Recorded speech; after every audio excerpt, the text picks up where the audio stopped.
So next up, if you flip the page, we'll go to actions to take each quarter. So just like we can break down the sales that you should achieve each quarter, what you should close each quarter, we can also break down the actions that you need to take as an agent to set your business up to do that. So in quarter 4, that's a list of actions that you should be taking to set up your quarter 1, and actually to set up your whole year, really. One flaw that I see with many real estate agents, not everybody, but a lot of agents are thinking month to month or some even week to week. We gotta think quarter to quarter. Have you ever heard of working on your business and in your business? Have you ever heard that before?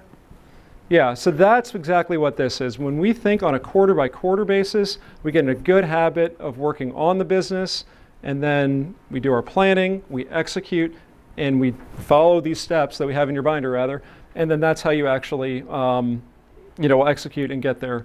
So quarter 4, a couple ones just to read down really quickly. Sales activity slows down. This is, you see the second bullet point, it says enjoy time off with family and friends, but don't fall asleep at the wheel. That's exactly what Jess was referring to as burnout. How many people have been burnt out in quarter 4? Who's tired right now? I am. I mean, I'm stoked. I had an amazing year, but I'm tired. I've been working my ass off, but I'm going more or less off the grid for 10 days coming up here. Clients can reach me if they need to, but I'm not going to work all that hard. I got to catch up. I got a big year ahead of me. We have low inventory, which may be an opportunity for sellers to earn more. There's also low competition, which could be an opportunity for your buyers to get a good deal, right? Or get a house in this market. Good things to do here, client appreciation events, do anything that ties into the holidays. If you send a holiday card out, that's a good one. Go back and provide your clients with a real estate evaluation. You remember that tool that David mentioned, HomeBot? The one that gives you the valuation? Set that up and do that now. And call your clients and ask them, would it be helpful if I gave you a complimentary analysis of your real estate? Can I take a look at your real estate portfolio? Are you curious what's happened to your house value? Just say it like that, however the hell you want to say it. But go back to them. Go back to your past clients and ask them if they want an updated value. What's going to happen? They're going to say thank you. They've heard the market's great. And you're going to get back to them and likely tell them they made a whole bunch of money in equity. I mean, they're going to love you for that. And then, obviously it could lead to a sale, refinance, all kinds of things like David said. But the important thing is you're getting back to your client and you're giving them value. That's going to cement your name in their mind as the real estate agent. And that's how I run a business that's all referrals. I don't take any online leads. I haven't in like a year and a half. So quarter 1, that's what we're coming up on. We're kind of ending quarter 4 here. If you didn't do anything on that list, that's fine. You didn't know about it before today, possibly. So it's important to just touch on it so you have a clue of what's coming next holiday season.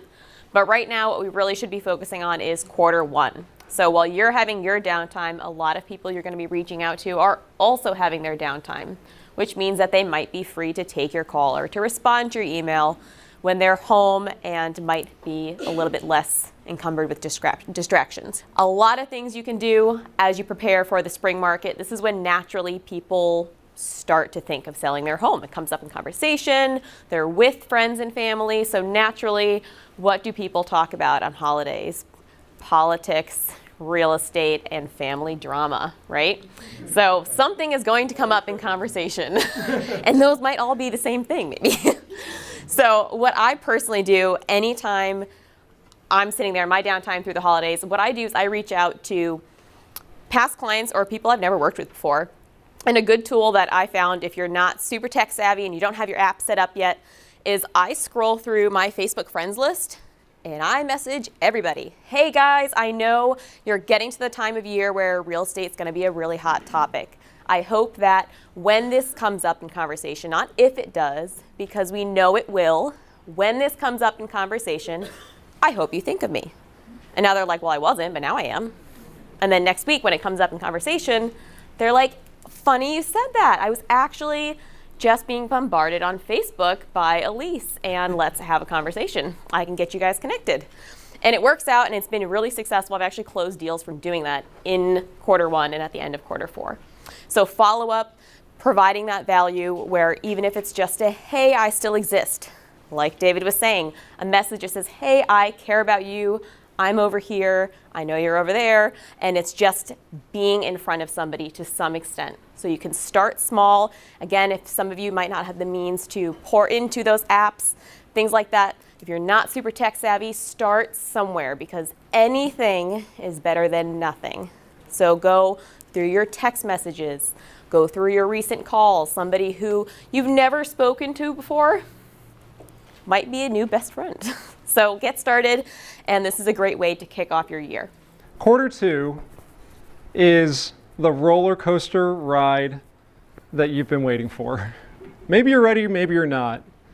It's coming, baby. You got to hold on to the bar, because it's going to be a wild ride. Spring market. Spring market, actually, if you're doing it right, it starts in March. That's when your listing should be on the market. They should be signed in now or January, February, prepped on the market in March. You're getting stuff under contract. So some other quarter two goals. This is really not the time to implement new things unless you're really, really good at implementing new things. I implement all year long, but I try not to make any massive changes in quarter two. Katie can hold me to that. We're going to try not to shake anything up too badly in quarter two. You want to stay really organized. You got to stay disciplined. You have to follow your plan. Again, when you set this stuff up in December, on December 16th, you don't have to worry about what do I need to do or what am I going to do in quarter two. You're just following the playbook. Quarter three. This is when a lot of people will say that there's a natural slowdown in the market. So it's the end of the summer. A lot of your clients and soon-to-be clients are on vacation. You should go on vacation too. Take this time so you don't hit December, November, and be completely burnt out. Take a second to catch up. Look at your goals from the beginning of the year. See how far along you are, how much of your sales has been completed in each quarter, and how much you need to do if you need to do a final push, reevaluate and reassess your goals. And again, this is not a time to be defeated. This is the time to buckle down and say, okay, what has worked so far? Maybe I should change my goals a little bit for the end of the year and continue to do what's been working so far. So it's a really great time for reflection and vacation. This quarter is a trap.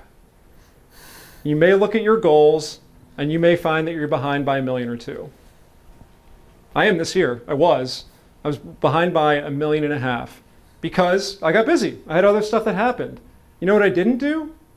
I didn't lower my goal by $1.5 million. I figured out how the hell I was going to catch up and sell an extra $1.5 million in addition to what was already in my plan. Your brain is going to trick you, and don't fall for it. Okay? So that's the quarter by quarter breakdown. Those are some of the actions that you should be doing and you should be thinking about.